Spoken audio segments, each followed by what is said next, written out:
No momento de interatividade, eu perguntei para você, dentre todas aquelas alternativas, qual era a que refletia um dever do advogado. E se você pensou na alternativa C, agir com moderação e destemor, você acertou, porque na verdade todas as outras refletiam circunstâncias que o advogado não deve fazer, né? Coisas que ele deve abster-se de fazer. Igualmente, ao lado dos deveres do advogado, existe, né, os direitos que são garantidos a ele também, mas especialmente a questão do sigilo profissional é importante para ser comentada. Isso é um verdadeiro dever e um verdadeiro direito do advogado em manter o sigilo profissional. Veja, para que o advogado consiga exercer a defesa do interesse dos seus clientes, né? Para que ele possa efetivamente montar uma estratégia para a defesa do seu cliente, o que deve haver? Esse laço de confiança que envolve, inclusive, segredos que o cliente possa contar para esse advogado e esse advogado, assim, os manter, né? Então, isso tudo faz parte do sigilo profissional. Para que este laço de confiança se estabeleça, o sigilo profissional é um direito garantido ao advogado. O artigo 7º do Estatuto da OAB coloca aqui, inclusive, perspectivas para essa preservação do sigilo profissional. É um direito do advogado recusar-se a depor como testemunha em processo no qual funcionou ou vai funcionar como advogado, ou sobre fato relacionado com pessoa, quem quer que seja, né, e que foi advogado, mesmo autorizado pelo constituinte para que fale a respeito dos segredos que lhe foram confiados. Então, ainda que o cliente diga, né, eu autorizo, tá, é permitido que o advogado mantenha o seu direito de não manifestar-se, de não falar a respeito do que sabe. O artigo 27 do Código de Ética também vai fazer a referência ao sigilo profissional, dizendo que as confidências feitas ao advogado pelo cliente até podem ser usadas, né, nos limites da defesa, fazendo referência ao processo e desde que autorizado devidamente pelo constituinte, pelo cliente. O advogado tem aí, né, com relação ao sigilo profissional, tem o direito, né, de guardar esse sigilo profissional, mas ele também pode eximir-se de manifestar-se sobre os fatos que ele deve guardar sigilo. Então, é aquela questão dele mesmo dizer que, apesar haja autorização, não haja, né, do cliente, ele não vai se manifestar. O que é preciso observar é que esse sigilo profissional deve ser mantido em circunstâncias, mesmo que o vínculo já se haja rompido, né, já se tenha rompido. Então, por exemplo, se ele não for mais advogado da parte, né, houve uma renúncia à procuração que a parte mandou, né, para ele, ou efetivamente a parte não quer mais esse profissional como advogado, né, ou o processo se encerrou. Mesmo nessas situações, o dever de sigilo profissional permanece, né? O artigo 25 do Código de Ética diz que, na verdade, o sigilo profissional é inerente à profissão do advogado, impondo-se o seu respeito, mas assim, também flexibilizando um pouquinho, né? E aí, qual é a permissão desse sigilo profissional ser rompido, mesmo que não haja manifestação do cliente?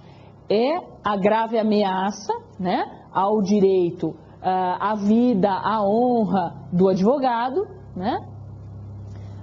Ou mesmo se ele se ver afrontado pelo próprio cliente, né, nesses direitos. Então, se ele estiver correndo risco de vida, ou se o próprio cliente o estiver ameaçando. Ou ainda, realmente, se houver a necessidade de, para defender-se, né, para que ele exerça a sua defesa, ele efetivamente contar, revelar esse segredo, mas claro, desde que, né, nos limites, no interesse da causa e do que lhe foi confiado, né? Bom, o advogado tem o direito de promover a sua atividade como advogado, né? Para que todos saibam que ele é advogado e que ele possa atuar.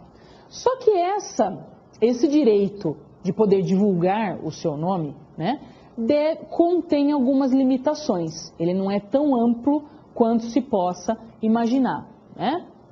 O artigo 28 do Código de Ética vai dizer que o advogado pode fazer o anúncio, né, dos seus serviços profissionais, individual ou coletivamente, porém com discrição, com moderação, com finalidade informativa e, especialmente, vedada a divulgação em conjunto com outra atividade, né?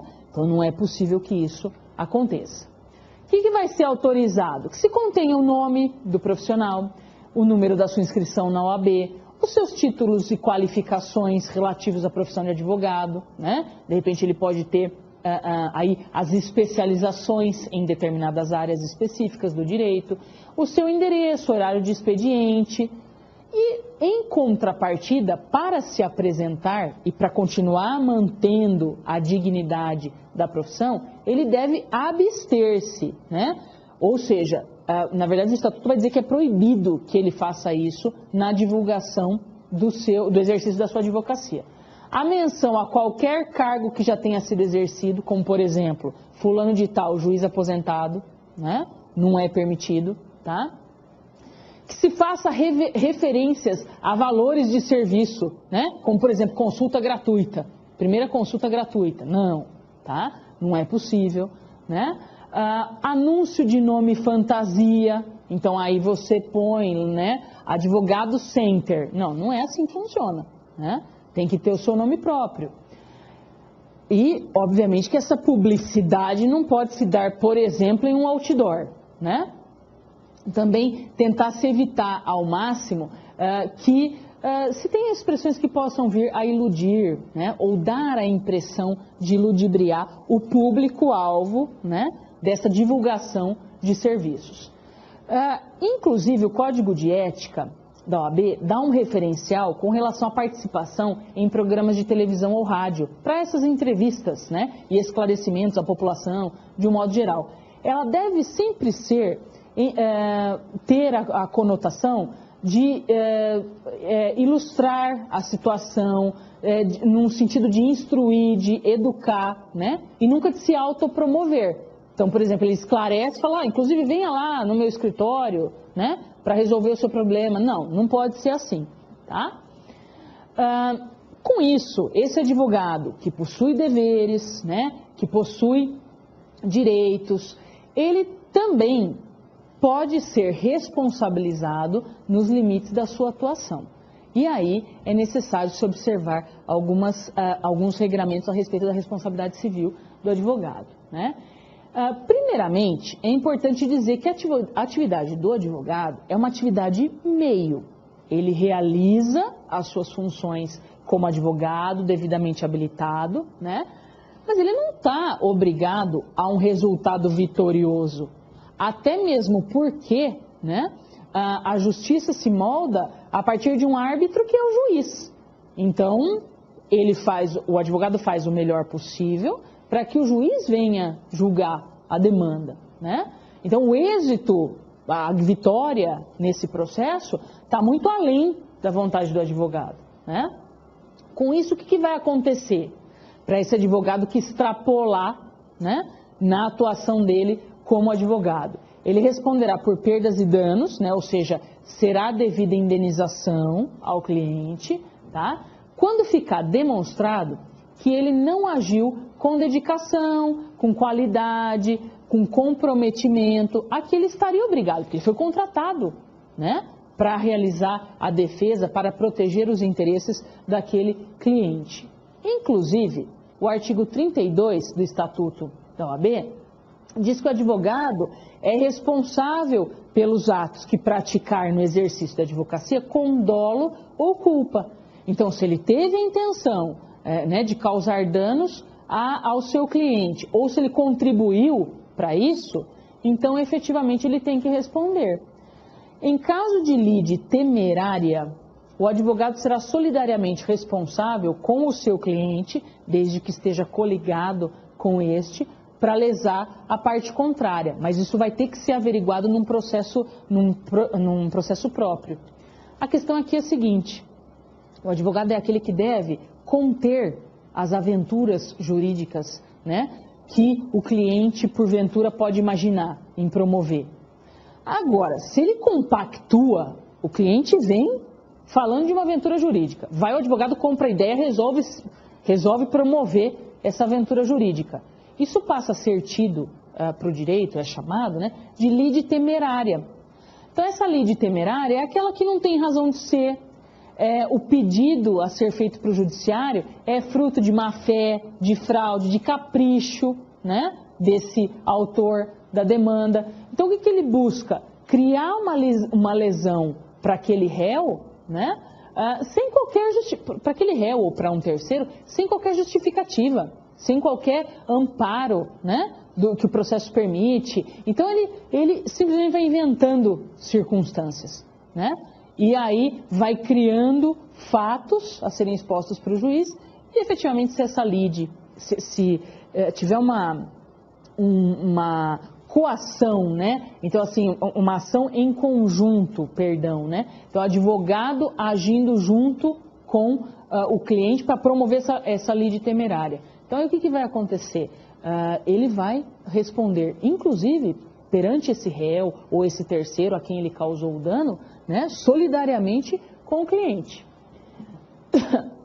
Se ele não respondesse, se não houvesse essas determinações no estatuto, pelo próprio contrato de mandato, que são as características do contrato que o advogado exerce, seria possível puni-lo também.